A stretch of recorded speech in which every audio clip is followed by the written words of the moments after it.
What's up, guys? Here with you with FC Wonderkid, episode 35. Here with my guy, Breton. How are you? Well, hold on, Alex. I think there was a software glitch. We got to do that again, man. We got to do that again, just like the Nope. Champions League draw. We got to do it again. Man, you got me caught off guard now. I was like, whoa, what's happening? I was looking. It's a joke. It's a joke. It's But a it's bad dad joke, whatever you want to call it. People, I swear to God, he didn't tell me. He didn't say anything to me about this.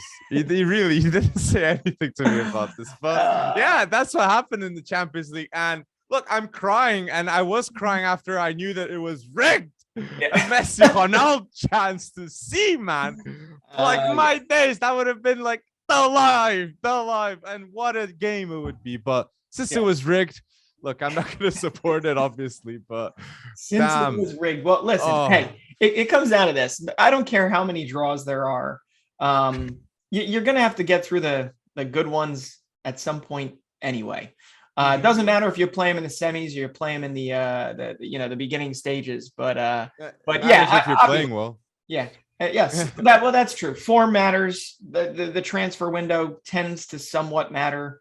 But in the end, yeah, a CR7 Messi first round matchup would have been a-okay. Look, will Man United look? Let's start with the first matchup. So Atletico Man United.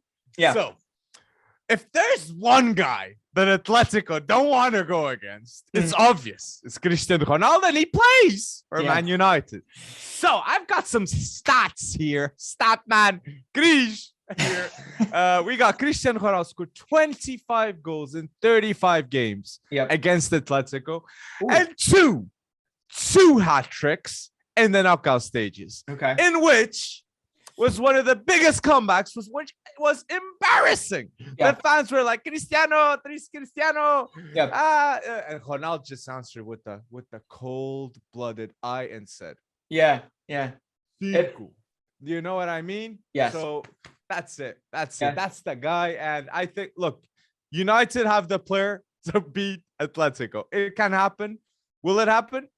But it can. I'm positive though for United against Atletico. Yeah, I mean, I think you're right. You got the right player on the right team. I think Ralph Rangnick's pretty damn happy. He's got some time to sort this out. But the funny thing is we all talk about Atleti's defense, right? Mm-hmm. Whether it's Jimenez, whether it's anyone back there, right? And Oblak, obviously. But that defense has not been very good as of late. In fact, I think they've dropped now in La Liga. They've dropped what, like four games? Yeah. Yes. So neither defense is very good at the moment. But yeah, if you're going to take a game changer of sort, Ronaldo speaks to me a whole lot more than Antoine Griezmann or Luis Suarez, who is getting wildly annoyed with Atletico's form at this moment. But the cool thing, here's another stat. I'm going to go stat man Breton. Man United hasn't played Atletico since like 1991. It's been years. And I don't think they've ever actually played them in the Champions League, right? Okay. Is that correct? Well, that I can remember. Yeah. So, the really interesting thing is I did see that Atletico and their president had a specific thing to say about United a couple years ago, and that was United is a small club. He called them a small club. If I'm anyone but Ronaldo, who has his own reason to want to skin Atletico, then I think that's a good place to start.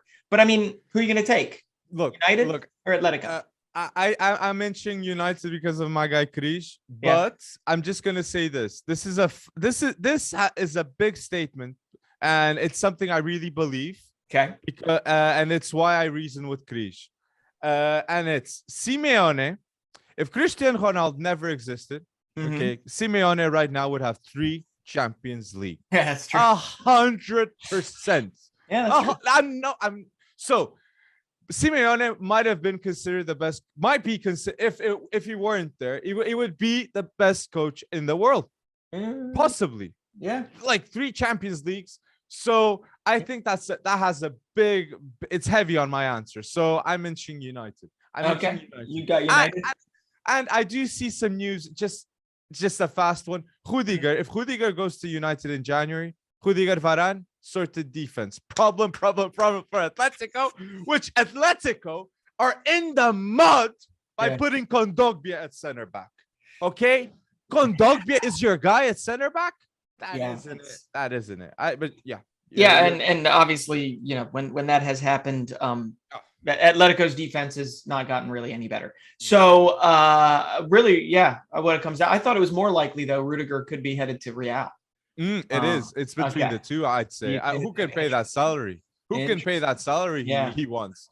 It's United and Real. But Real, speaking about Real Madrid, we have a match. Well, bad luck for them because they had Benfica, which, sorry, Benfica fans, Real Madrid was going to go through easy peasy. Okay, not I'm mentioning peasy. So it's I don't think there's any argument there. But now we have an argument. But now we have an argument. Does Real Madrid go through against PSG?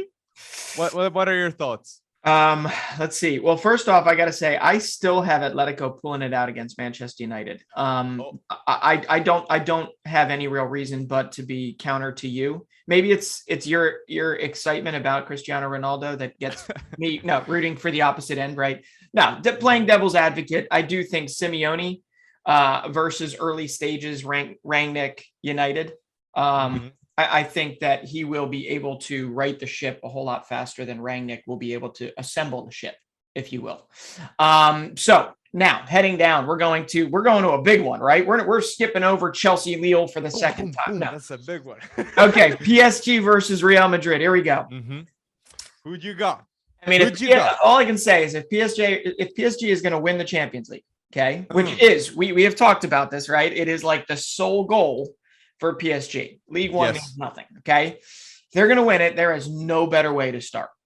You got to get through one of the favorites because I do have Real Madrid. We've talked about this previously. Real Madrid is, in my mind, one of the favorites to win. They have to get through PSG first. So I think Real Madrid is going to win this. I do. I hands down think Real Madrid is going to win this. And but if PSG is going to get past this, man, you are going to forge your quest for a Champions League title, first Champions League title, in the fires of hell. Like you are playing one of the favorites to start, and I really can't think of a better test for what is it? Messi, Neymar, and Mbappe. Eminem. Like the candy M&Ms. There you go. I can't think of a better first test for them. And I just hope Benzema's healthy. I hope Vinicius is still in form. But a Cruz Modric midfield. It's going to be fun. It's going to be fun. It's going to be fun. And I just want to say this: how awkward the PSG Real Madrid match is. Sergio Aguero, man. Yeah. How awkward. This man ain't even playing for PSG still, in my opinion. Played one or two, man. He's more a Real Madrid player than a PSG player. And he has come out and said, I'm gonna give it all. PSG, man. Yeah, I know. And I find it funny. I find it funny, honestly. But I would expect no less from him. That guy's a warrior. He's an injured warrior, but he's a warrior. And you're speaking of awkward, right? You're speaking of awkward. How awkward would it be if Kylian Mbappe signs a little pre-contract January? Exactly. That where you were going? Yeah, exactly. You have to Keylor Navas too, which in my opinion, underrated Real Madrid legend. He's not gonna play. Okay, it's Donnarumma, but still, he's there. Okay, and I gotta say, you went to the money and Mbappe talk, man. This is interesting because PSG refused 200 million from Real Madrid to get Mbappe last summer. So good choice, PSG. Yeah. Because considering that they are going up against Real Madrid, man, Messi would have hated that. And look, this is giving Messi no excuses. If Mbappe had gone to Real Madrid, people would be saying, okay, understandable. But Mbappe, Neymar, everyone is still at PSG. Yeah. The best goalkeeper in the world is at PSG, Donnarumma. The former captain of Real Madrid is at PSG. Marquinhos is at PSG. Verratti, all my days. If Messi and PSG don't get through Real Madrid, it's embarrassing. It's embarrassing. Shambolic. PSG in the mud, everything. No bold. Yeah. I say that because I think Real Madrid can make it happen to you, Bretson. I feel your energy there. I feel Ancelotti ball. Yeah. Ancelotti ball. Yeah. I agree with you. And the only thing I really just don't enjoy right now is and I'm forgetting his name, but Real Madrid's president just I can't Florentino Perez, big yeah, boss. yeah. I can't just deal with his crying and moaning and this and that. No, like you should live for this. Okay, fine. You would have had Benfica, right? Which is not a bad team, but a team that you are definitely better than right now. Yes. But guess what? You got to play the best. You got to beat the best to win it all, and winning it all without Cristiano Ronaldo, right? Would be one hell of a statement. But they're going to make it happen. They're going to make it. Real Madrid is going to win with Mbappe, Benzema, and they have a good. I think they're going to win it. I really do. I really do. The more time passes, the more confident I am for the future of Real Madrid. But interesting enough, little by little, Barcelona too. But let's end it up. Do you any fixtures too here in the Champions League? We have. I think Salzburg are having a tough game against Bayern. I think Sporting against Man City. Man, Sporting went from having a chance against Ringe, having no chance against Man City. Because I just want to say, Man City don't even have a striker still. Yeah. They're going to get a striker in January. So Sporting, I'm sorry, man. The Juventus would have happened maybe. Yeah. City, no. Okay, in my opinion. You just never know with these things. But those aren't the ones I was keying in on. And I do feel bad for Sporting because they had, they've looked hungry. But yeah, Salzburg getting Bayern, that's tough. Chelsea getting Lille for a second time. It's match made in heaven. But no, really the only other two that I looked at was the Villarreal Juventus matchup. Hey, that could go either way right now. Juventus is not the same Juventus they've been previously. And Villarreal has a good structure under Unai Emery. But that's not really that interesting, compared to say Inter Liverpool. And that's the one, and I know you've got belief in Liverpool here. I certainly do too, but the way Inter has looked recently, the form that they've been in, Barella's in great form. Lautaro, Edin Dzeko has seamlessly replaced, Romelu Lukaku, essentially. They're still basically top of the table in Serie A.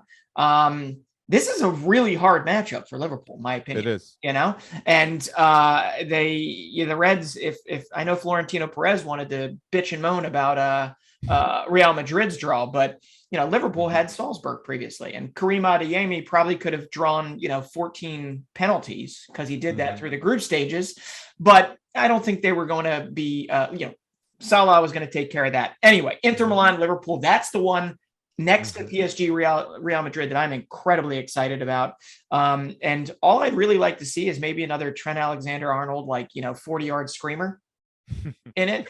To do it. It's possible. It's possible. I'd say that. But Inter against Liverpool, look, I am not too worried as much as you. I think Liverpool are going to go through comfortably because, yes, I think I do understand that Inter are a much more solid team this season. Yeah, but come on, I still think that the sheer force of Liverpool is gonna be like, oh my days, what is this? It's a different gear. You're absolutely right. Atletico had no look. Atletico didn't contain Liverpool. I don't see Inter containing, in my opinion. But Barella is the sauce that can make trouble. He's the magician that can stir some problems for Liverpool. I agree. And Dzeko too. Yeah, you're right on the money. Yeah, and the only other thing I gotta say is, it's been really nice. Van Dijk and Ibrahima Konate have been phenomenal for Liverpool. What a signing! And I don't think we've said it enough on this, even though we've talked about him when the signing came out. We were always worried about his injury history, right? He always seemed injured at Leipzig, but he's been absolutely phenomenal, rocking the back for them. They need a little more depth back there, but this Inter Liverpool, I'm really excited about this one just because Inter Milan does have the ability to really muck things up for them. It is true. Because Liverpool's good enough to win this whole thing easily. Not easily. I didn't mean to say easily. And just ending up in the Champions League side on my end, I got to speak fast to Benfica Ajax. Yes. I think there's a good chance that the Benfica coach might not be there. George Okay. Zush. I think Yeah, he yeah. might go to Flamengo. I've been telling you for weeks this.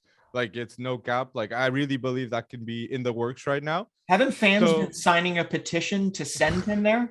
look, there's a lot of controversy with the manager, but like that's the thing. Always controversy with Jorge Jesus. Like he's such an icon here in Portugal, man. Like every coach that coaches Benfica has a shadow in the back, a ghost. It's Jorge Jesus. Even Porto managers have a ghost, Jorge Jesus, and he hasn't even been there. You know what I'm saying? So like it's always like a. But I want to say on that end, Darwin Nunes, okay, has 15 starts, 16 goals, 2 assists. Man, he's really cooking up. Okay. And I do expect this season of Benfica saying enough's enough. And look, he can be the biggest troublemaker for against Ajax. Yeah. Then on Ajax's side, I wanted to mention fastly that Tadic is 1 assist away of equaling Messi's record, okay, in a calendar year. And that is insane, in my opinion, okay? Yeah. So big ups to Tadic, Ajax legend in the making. It really is. And it makes me want to do this exercise sometime. Maybe you and I need to go back and trace the lineage. Dusan Tadic, Van Dijk. We got to go back and assemble a best 11 for Southampton. Okay.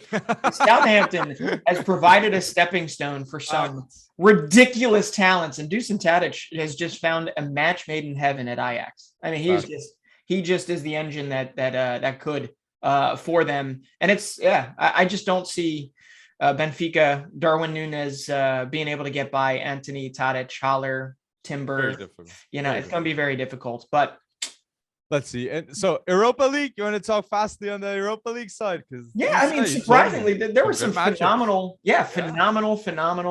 draws here. And I think we got to start with the biggest one, right? Barcelona, Napoli. And you think Barcelona can get by him, right? I believe so. Okay. I am a hopeful guy. You are a hopeful guy. That's bold.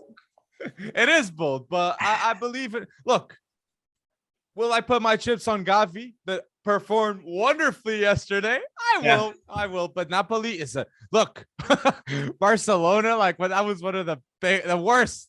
The worst matchups that Barcelona could have got, it was Napoli. And I just want to say 100, 200, 300% Barcelona need to sign people, okay, to go through against Napoli. Anybody. They need something, okay? That's what I'm hinting, Branson. No, but like, honestly, like, just bring in Azpilicueta. Sure. Just. Okay, I think he can come for a good price. Aspi would control things at the back a bit more. Ferran Torres would, I know he's injured, but he would change a lot of things. So, look, those are my quick thoughts on that match. No, I hear you. It's just watching that they gave up 2 goals in 6 minutes against Elche, and then they got a late winner. They're getting goals from all these youth academy products. That is completely fun to see. They find themselves in the Europa League for the first time in like 17 years. Here comes the butt.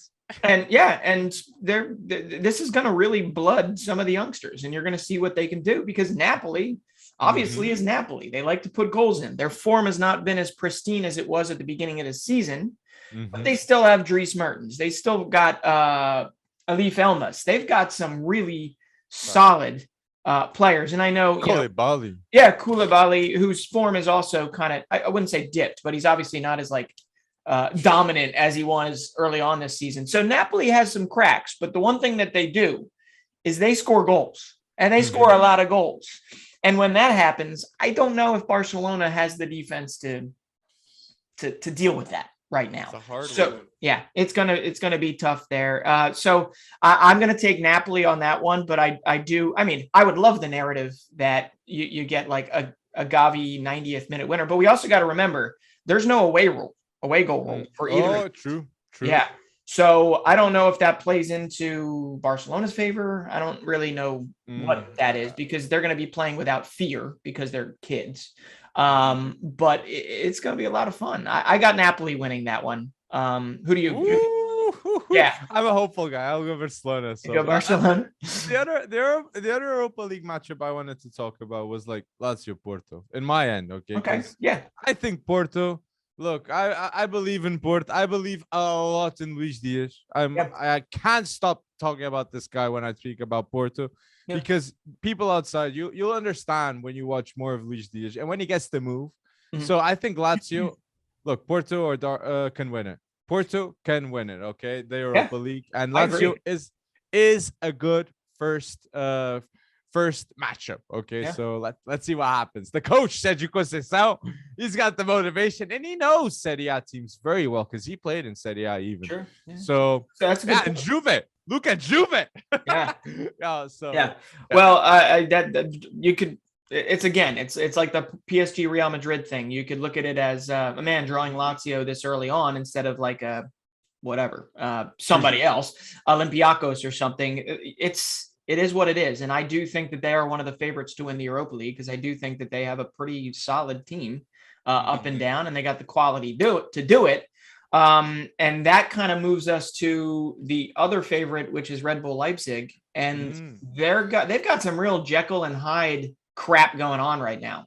I mean, they play a really solid game of football one day, and then the next day they're losing 2-0 to Bielefeld in the Bundesliga, and it's, I don't want to bet against, Christopher Nkunku. I don't want to bet against these guys, but they're like one, they do not have an easy matchup. Real Sociedad has been pretty good. Their form has dipped in La Liga, but they're still kind of up there. But Leipzig has the tools to get it done. It's just, they're just not consistent right now. But if you say RB Leipzig has Nkunku, I have the confidence to say, man, look, Real Sociedad have Alexander Isaac, and if he's in form, I rate him extremely high, man. Yeah. Extremely high. That curler he scored over the weekend was buttery. And then you have the last match, Rangers against Dortmund. Yes. Okay. I know it's Rangers without Stevie G, but I think Dortmund are going to get it done. But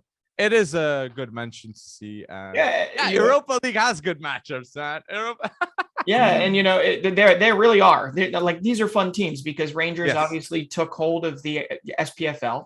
And it doesn't look like they're letting it go anytime soon. They're top of the table right now. But I like the narrative here because it does draw into American soccer, American football some. Gio Reyna is named after Giovanni von Bronckhorst.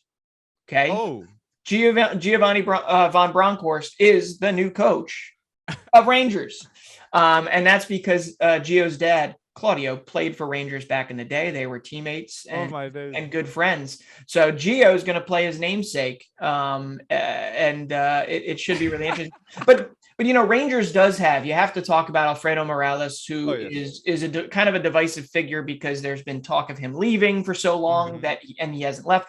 But he scores loads of goals in their Premiership, and then also Patsandaka, the Zambian striker. There's another Zambian striker, Fashion Sakala, who plays for Rangers, who was pretty crappy early on and then has really started to score a bunch of goals for them. So I don't think it's as easy based on how depleted Dortmund is. Like, they're going to have, I don't know, the medical team working overtime over the next month or so to get a Dortmund team or supporting cast for Holland to be able to get past Rangers, because I think Rangers is more of a solid team than probably Dortmund fans want to let on. But we'll see. But I agree with you. But Dortmund, if Malen went bold, I did see that over the weekend. Okay, so he's getting that backup. Holland is getting that backup with Malen going bold. That's what I gotta say fast. Well, we'll see. But all I gotta say is keep in mind there's a kid in there. We've been really high on him. We don't get to watch him as much as we do, but I really like what Nathan Patterson has been doing for Rangers. So I still have Dortmund winning, but I really do think Rangers can get by him. Okay. So guys, put in the comment section down below, who do you think is going to win the Champions League, the Europa League, and anything you disagree that we said? Okay, we like to have a chat. Okay. Oh yeah, guys? I love disagreements. So let's go to the general news, and I got to start with my Arsenal fanboys, okay? Because what is happening with Abama who? Abama what? It's tough. Man, it's out. It's out. I remember I had disagreements last year with a friend of mine that's an Arsenal fan. And he was telling me, we got Aubameyang. We gotta get trophies, $350K a year, no, a month, a week. Sorry, I can't believe it's a week. I'm saying a year. I'm saying a month. I would pay a year for Aubameyang for what he's doing. $350K, man. I just want to say that. Come on, a captain doing what he's doing. He's out. Yeah. He is 100, 200, 300% out, guys. So Aubameyang. I just wanted to start the news. Aubameyang. Yeah, and I'll tell you what, one of the hardest jobs in history is being an Arsenal captain, because it doesn't end well. It generally does not end well for you if you are named Arsenal captain. And listen, I don't know what the disciplinary reasons were. Do you know? Do you have any inside information? I don't have any inside information, but the truth is the captain is an example. The captain is a leader. And are we honest? Do we think lately Aubameyang is the leader and captain of Arsenal? Nah, that's Smith Rowe. Just kidding. So take what you're just kidding, but Smith Rowe is proving more. He is leadership. I'm saying inside the pitch. Yeah, Aubameyang. That's what I'm saying, man. Captain the collective youth, man. Captain the collective youth. You know? Yes. So this is what I gotta say. Look, you have a next generation coming up. You got Saka, Martinelli, Smith Rowe. You need someone up front guiding them, doing the right things. Okay, the right habits. Get Vlahovic. Okay, Arsenal. Okay, that is done. It's done. The future of Arsenal looks so much better if that happens. Straight away. So I just wanted to say, but the captain, to be honest too, I don't know who should be the Arsenal captain, man. I really don't. Gabriel. Yeah, I mean, he's just that. I don't know. Everyone that's been there hasn't been there that long, you know. Kieran Tierney spends more time, unfortunately, on the the med table. But he's got the spirit. We all know he's got the spirit. Or do you captain one of these U23s? I mean, the funny thing is that only one goal out of the last 15 goals that Arsenal have scored in the Premier League has been scored by a player above the age of 23. Only one goal. Yes. Okay. Yes. So 14 out of the last 15 is absolutely unbelievable. And I do have to say this. Okay. You and I, we've never actually crapped on Gabriel Martinelli, right? It was always about whether or not Martinelli could return to what made him so electric, or starting to, I don't know, get electric previous to his injury. Well, I got to say right now that in the last 3 or 4 games for Arsenal, he's been hands down one of the most electrifying players to watch in the Premier League right now. Whether or not he can continue that is going to be interesting. But you've got Emile Smith Rowe too. Did you know this? Emile Smith Rowe is the highest scoring Englishman in the Premier League, behind only Jamie Vardy. Harry Kane in the mud. That is what I got to say about that when I hear that stat, man. Yeah. Wow. One of the best dribblers and one of the highest scoring. If people have doubts on Smith Rowe, hear that out, man. Yeah. Hear that out. And you're right, man. About Martinelli, the hate comes because we compared Mason Greenwood with Martinelli. Yeah. That is the truth. And I still put Greenwood inches above Martinelli. But I got to say that Martinelli in his last 6 matches has 4 goals and 2 assists. Right. Okay, I'm seeing an up pattern. True.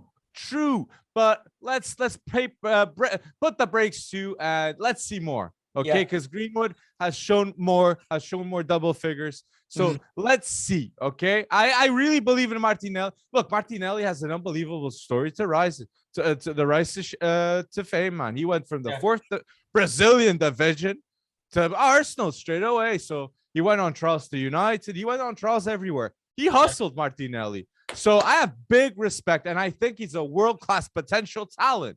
Yep. But he's a world-class potential talent. Yeah. Okay, so anything can happen. Very volatile. But I believe in him. And let's not pass. While he hasn't been on the score sheet as much as Martinelli or ESR, really one of the best players on Arsenal over the last few games has actually been Bukayo Saka. Yeah. Right. And he's just doing so much more than scoring goals or assisting this season. And that is great to see. He's influencing every game that he's in. And I'd love to see that. But yeah, I would love to know in the comment section what Arsenal fans or who Arsenal fans believe should be the next captain. And if you say Aaron Ramsdale, I'm not going to fight you. I'm not going to fight. I mean, it's. Oh, wait. Pump the brakes. Hey, listen. Captain. Hey, listen, you pay 50 million pounds plus for somebody. Okay. You're going to play him. You're going to play him. I got it. He gets in there. He's made some mistakes, but he's also made some otherworldly saves. He's a young buck. He's not going anywhere unless he starts making ridiculous gaffes. He could be the glue that keeps everyone together, while you probably need a committee type of 11 to continue the form. They're in the top four now. And the job is to stay there. And if you ask, even Arsenal fans were cracking 3 months ago when this season started, and they were closer to relegation than they were anywhere at the top of the table. They are happy where they are, and they are going to fight tooth and nail for Champions League football by the end of this year. And Ramsdale, you could do worse. I agree 100%. I agree 100%. I think you're right. So people, put in the comment section below, and I'm really interested to see what you guys have to say about that one. But so I want to talk about here something that I think it needs to be a statement, a bold statement for some, okay? Because what I'm seeing from Trent Alexander-Arnold lately, man. Yeah. Woo! Oh my, it's unbelievable the form that this guy is at. And I say there was comparisons from Cancelo. Like there was a time in form Cancelo was better, okay, this season than Trent. But right now, I have to say, man, Trent Alexander-Arnold is the best right back in the world, man. He, like, no doubt. Like right now, the crosses that he's been doing, man, they're impeccable. Impeccable. One of the best. It might be the best crossing I've seen in the Premier League. No cap, man. They're one of the best. One of the best for sure, man. Trent needs to be mentioned now. At 23, one of the best. My days. Yeah, I think you can take away I think you can take that away and just say he is probably the best. I just said probably. I like hedging our bets, right? But you're going bold. He is the best crosser of the football in the Premier League. Well, now or ever? Oh, no! Oh, not ever. Not ever. Oh. No. I need to think. I need to think more. There's way too. No. That's too bold. Trent Alexander-Arnold is the best crosser in the Premier League right now. Yeah, I don't think that's. I don't even think that that's a bold statement. I think that that's. No, I agree with you. I agree with you. I mean, if Lucas Digne was playing, maybe, right? But that's a whole nother issue over at Everton. But like, what a guy to keep off the field. I love Lucas Digne. But yeah. Well, is he that guy though? Yeah. Just going on the Trent though, he's got 2 goals and 10 assists, man. It's unreal. Right back, and people say that he did play in the youth academy in midfield, so it's understandable to maybe see in the future, because he's 23 right now. Maybe at 28, Trent's in midfield in that Liverpool team. If he's in that Liverpool team, that's the question. Do you think Trent is ever going to leave Liverpool? Do you think he'll want to go to Barcelona or Real Madrid? Because let's be honest, those are the only 2 destinations that can attract them off Liverpool. In my opinion, right now. Okay, I don't know. Oh, I need to hear your opinion, because then I'll have an opinion. No, just kidding. I honestly don't know. I mean, it does feel like he's a one club, like, a Giggsy at Manchester United, right? Like, he does feel like he could just be Liverpool red through and through for his whole career, and he'd be absolutely fine doing that. As long as they are fighting for Champions League football, right? Yes. Every year.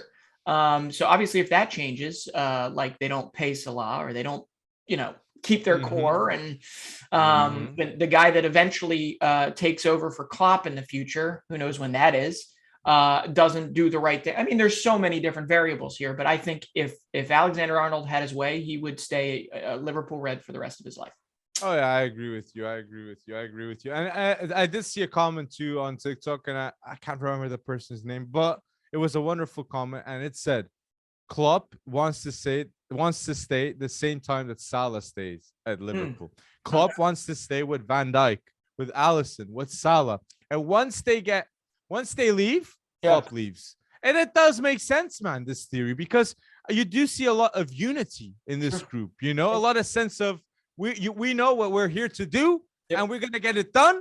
And there's a sense of time too. Yeah, there's to get it done. there's that anticipation that you get when you've played with a team for so long. You've played with a core, like you know what Mo Salah's next decision is going to be, right? Like Klopp can feel that, just like Van Dijk can feel that, just like Henderson can feel that. Like there is that sense of team that makes me think that, yeah, I don't know. But Alexander-Arnold is a big part of that. And it's just funny because we rewind 5-6 months ago during the Euro 2020 craziness in 2021. And there was just so much of a debate about whether or not he was quality or this, or was it just an injury, or what was it? Was he dropping them? And, Alexander-Arnold, when healthy, and yeah, we do have to remember he does have to have two world-class solid center backs behind him in order to do what he's doing. But that's the nature of any really good team, right? And you play to his strengths, and if you play to his strengths, he is going to he's going to make you a very happy person on a regular basis. That's absolute facts. Facts. So in the news, I wanted to talk to you about La Liga. Yeah, La Liga, because I saw Atletico in the mud against Real Madrid, which I was expecting. Okay, Real Madrid is a much better organized team, and Ancelotti said, "Is Atletico or Barcelona?" I said one of them. Are they our competition? No. Real Madrid is, he said, actually Sevilla and Betis more than a competition, which Ancelotti, you went bold right there with those statements, mate. So I think Real Madrid have it locked, okay? I don't see Real Madrid losing the La Liga this season. Yeah. And I wanted to say that one, man, because Vinicius Junior is going to play his 100th match for Real Madrid, and that's absolutely crazy considering he's 21 years old. And boy, oh boy, he's been balling and proving haters wrong. And the transition he's gone through, right? I mean, it generally takes, especially a Brazilian being signed young, coming over there for as much money as they signed him for. You really do. You have to give him a clap, because he has gone through. He's gone through the mud and come out of it a stronger Vinicius. So it's been great seeing him, and that's why, if we do get to the U21 11, I think we're going to be in agreement. But that might be something on a different day. But staying in La Liga, we do have to say goodbye to a legend. We got to say, good luck in his future endeavors to Sergio Aguero, and obviously his personal health is way above playing football ever again. And what I really loved was seeing that the relationship between Sergio Aguero and Pep Guardiola. It reminded me, my mind just went right back to, I remember watching that interview when Sergio Aguero announced that he was not going to essentially be, signing with Manchester City again. And Pep Guardiola got all choked up. Cried. He essentially cried. And he's talking more about not just what a footballer Sergio Aguero is, but also what a human being he is. I gotta say, when he drops whatever he can in order to head over to be there and support Sergio Aguero for his announcement, a very emotional announcement that he has to be medically retired, essentially. That's the cool part of football that you like to see, the relationship side of things. So I agree with you. And just like you, I gotta say, Aguero, I might say, for me, it's criminal too that Aguero was never in the top 20 of the Ballon d'Or. Okay, for me, this is because that doesn't show how good Aguero was, as a player, because he's a Man City legend, he's a Premier League legend, and Atletico, he was there shortly, but as a Wonderkid, he was pretty impressive for Atletico too. Yes. So amazing career, and it's really sad to see how it all ended, man. And Eriksen too. Now he has to leave Inter. Yes, he has to leave Inter because he can't play in Serie A. Right. So I do think Ajax are going to snatch him up. That's a feeling I have. I haven't seen anything, but that's just a feeling I have.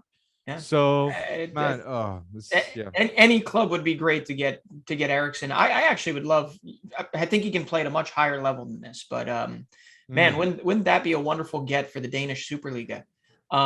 If somebody could come in and just make him his focal point. But I think he's got higher ambitions there, because obviously he can still play for an Ajax. He can play for a whole bunch of clubs. But I'm just saying, looking a little bit down the road for the king to return back there. and increase that, because the Danish Superliga has been really good at churning out phenomenal talents over the last few years. So, but absolutely, saying goodbye to Christian Eriksen at Inter.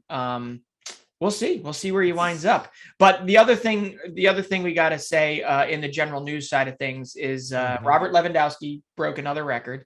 Okay. And I know we're at the point where everybody seems to think the Bundesliga is a farmers league. I'm kidding. Put that in there, right? Breton is kidding. But 43 Bundesliga goals in one calendar year. He breaks the record of Gerd Muller, who, that's kind of a nice person to follow there, right? But 43 goals. And he beats Gerd Muller's 42, and Bayern, just like Real Madrid, looks like they're not going to relinquish the La Liga title. Bayern's going to win like their 58th title in a row in Germany. And who knew that it could wind up being with Jamal Musiala in a box-to-box role, right? Not in his normal role, in a box-to-box role. And also Mark Roca, who they signed years ago, has been injured for years and has now come back in and is replacing, Goretzka. So it's Lewandowski. I don't know, man. He's timeless. He feels like he's timeless and he's inevitable. I really, Bayern is going to be really interesting in the Champions League. That's facts. Bayern is going to be interesting. I really don't know what's going to happen. And you mentioned the record, and I'm going to transition to Wonderkids news because you said about Muller record that Lewandowski is breaking, but I gotta mention the record of Vlahovic, okay? Because man, it's madness, okay? Vlahovic is gonna Vlahovic has equalized Cristiano Ronaldo's record in Serie A with 33 goals, and Vlahovic is 21. Pay the man. History's done. It's got to be it. No choice but to pay him. Vlahovic, what a stat. Yeah, and I believe he's the only he only trails Robert Lewandowski in the top 5 leagues in terms of goals. In terms of goal volume. I mean, this is ahead of Salah. Vlahovic is ahead of Salah. You're right in the money there, Brett. Yep. It's crazy. It's great. It really is. And he's got 35 goals, 5 assists in all competitions in 2021 alone. Serbia qualified for the World Cup. He's wanted by pretty much every club on the planet that can actually, afford him. And he's doing this, and this is nothing against Fiorentina, but he is doing this with a middling team, right? He's doing this with a team that is not very good around him. Okay. Yes. They might be marginally better than they were last year. In fact, they're not marginally. They are better than they were last year. Okay. But Dusan Vlahovic is not Mr. Pen taker, get 15 goals off of that. He is showing that he can do it, and he can do it without the best supporting cast. So that leads me to believe that if you put a really solid supporting cast behind him, more goals. It's not that hard of a leap, but he just needs to get to the right place. I love the Arsenal shout. I think Manchester City might have something to say about that. But I do think we're going to find him in the Prem. Or one of the giants in Serie A, but I think Juventus came out and said he's too expensive. As he should be for them. Like oh boy, man. It's but he scored in 6 consecutive games too, Vlahovic, and agreed, in a better team, much better stats too, man. So is there anything in the Wonderkids news you want to talk about, Breton? Like we spoke about Gavi, okay, Gavi being unbelievable against Elche. Like, geez, 1 goal and assist, completely dominating.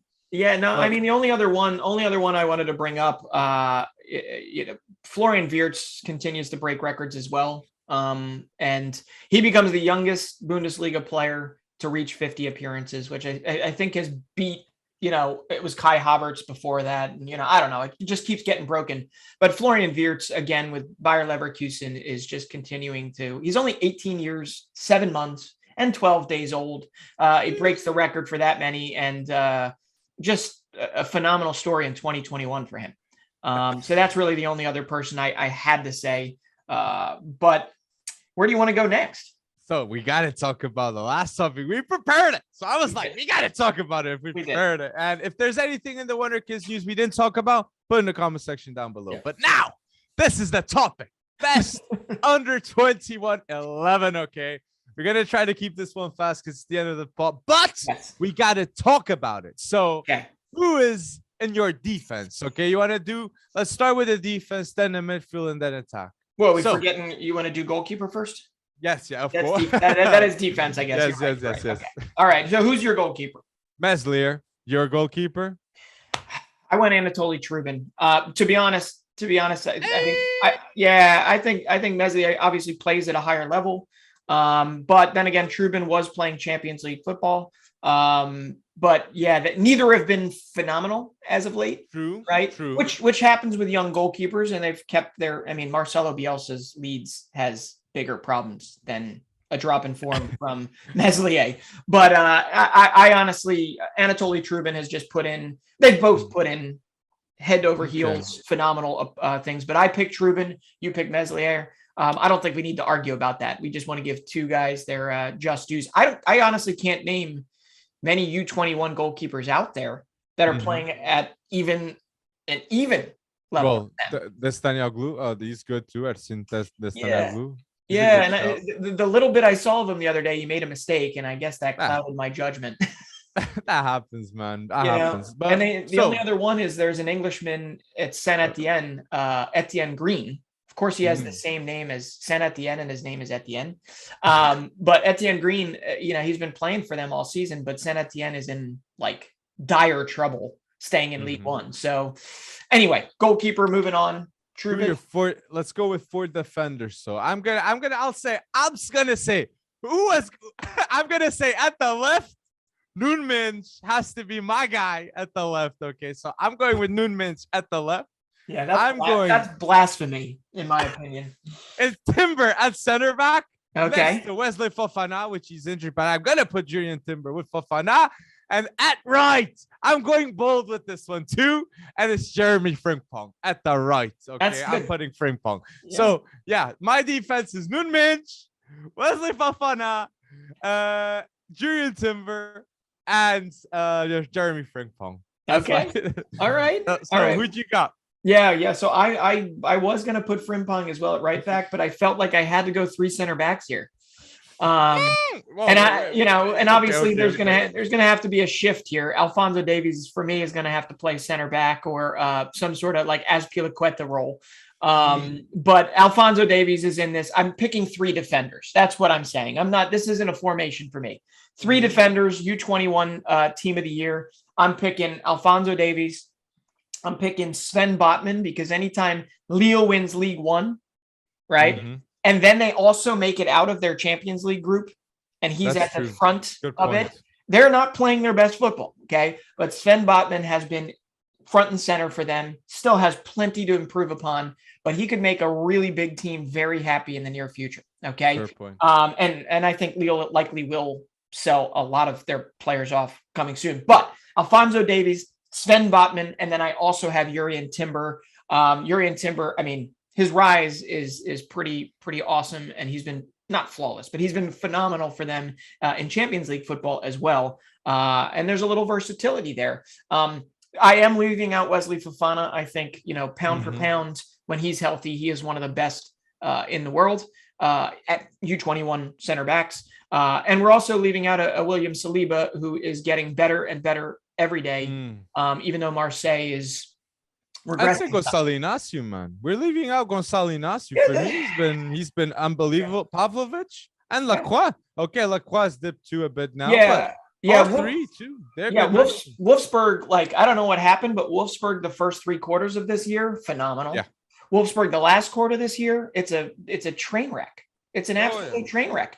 So Sven Botman for me, just for the whole year being relatively consistent, and Jurrien Timber again for the consistency, stepping into the Dutch national team. I mean, these are big boys, but Gonçalo Inácio is in there as well in terms of definitely, first off the bench, if you will. Yeah, he's getting there. He's getting there. So midfield. Yeah, you got to start with midfield. Yeah. I'm playing like a weird 3-5-2 here, even though I'm not even thinking of formations. No All worries. right, my midfield. Okay, and I'm counting Vinicius in the midfield. I'm confused here, but we'll just talk about my 3. Okay, we're gonna go Pedri, we're gonna go Jude Bellingham, and we're gonna go Phil Foden. Okay. I have those three in my team too, but you have them where in midfield. Okay. I don't know where I mean, if you count the wingers as well, I'm going to throw in Vinicius and I'm going to throw in Florian Wirtz, who's not really a winger, but Phil Foden, whatever, they can interchange. But I've got Wirtz too. I got the same players in a 4-3-3. You do? Yeah, I just put Foden on the wing. Yeah, well, this was actually tougher. Musiala did not play as much as these guys, but his numbers, per 90 are pretty damn good. And there's no Sancho, there's no I don't know where we have the same team. I didn't put Sancho too. I put Vinicius Jr. ahead of Sancho. Yeah, so I was with you. I was Doku at the shouts that I gotta do, and I was gonna do it off. It was Jeremy Doku, Anthony, Callum Hudson-Odoi, Jeremy Pino, Mason Greenwood, Fati, and Ferran Torres. I picked Vinicius this season ahead of all of these players, man. Okay, at the right. And a striker. Come on, you picked. You're right. You picked the robot, the legend, the Champions League future. You picked him, right? I did. I actually have a dual striker. I got Haaland and Vlahovic because I'm a coward and I couldn't take either of them out. So that's why the whole thing here is there is no such thing as a tactic here. I had to put Haaland, I had to put Vlahovic because not only are their numbers really good for 2021, they're really good historically. True. And I couldn't keep them out. And if somebody gave us a tactic that we had to structure these people in, one of these guys would not be in it. And there is no way I could keep Vlahovic out with Haaland. So I'm playing some mucked up tactic. But yeah. And there's two players big time we're missing out when we say Haaland and Vlahovic. It's Jonathan David and Karim Adeyemi. They both have 25 goals this year. 25 goals in 2021. So it's really tough. Really tough. But my team has Haaland up front, Foden, and Vinicius.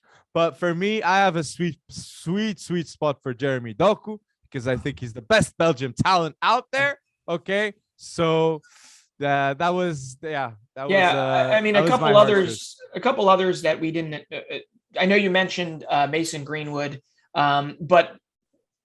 So a big club is going to pick this guy up and be very happy they did. Charles de Ketelaere from Club Brugge had himself a phenomenal 2021, not just domestically, but on the Euro level, every game he's played. You remember the game against Manchester City where they shocked City? De Ketelaere was front and center there. And he's still growing. He's still, he's versatile. He's a fun player that I think we're going to hear a lot more from in 2022.